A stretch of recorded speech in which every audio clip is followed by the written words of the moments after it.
கிராமப்புறங்களில் சுப நிகழ்ச்சிகள் நடத்துவதற்காக 32 கோடியே 36 லட்சம் ரூபாய் மதிப்பீட்டில் 28 புதிய சமுதாய கூடங்கள் கட்டப்பட்டுள்ளது. இச்சமுதாய கூடங்களில் மணமேடை, வரவேற்பு பகுதி, அலுவலகம், சமையல் கூடம், உணவு பரிமாறும் இடம், விசாலமான கழிவறைகளுடன் இணைக்கப்பட்ட மணமகன் மணமகளுக்கான அறைகள், விருந்தினருக்கான அறை மற்றும் பொது கழிப்பறை, பெரிய முகப்புடன் கூடிய நுழைவாயிலுடன் கட்டி முடிக்கப்பட்டுள்ளன.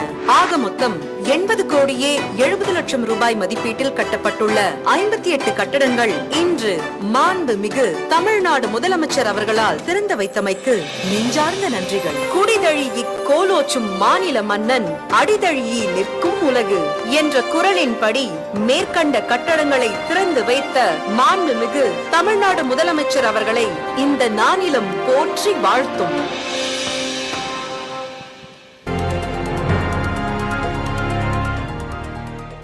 கடலூர் மாவட்டம் வேப்பூரில் 1 கோடி ரூபாய் மதிப்பீட்டில் கட்டப்பட்ட புதிய சமுதாய கூடத்தின் புதிய கட்டிடத்தை தலைமை செயலகத்திலிருந்து தமிழக முதலமைச்சர் மு.க. ஸ்டாலின் காணொலி காட்சி வாயிலாக திறந்து வைத்த நிலையில் வேப்பூரில் நடைபெற்ற திறப்பு விழா நிகழ்ச்சியில் விருத்தாச்சலம் சட்டமன்ற உறுப்பினர் ராதாகிருஷ்ணன் கலந்து கொண்டு குத்துவிளக்கு ஏற்றி பொதுமக்கள் பயன்பாட்டிற்கு திறந்து வைத்தார்.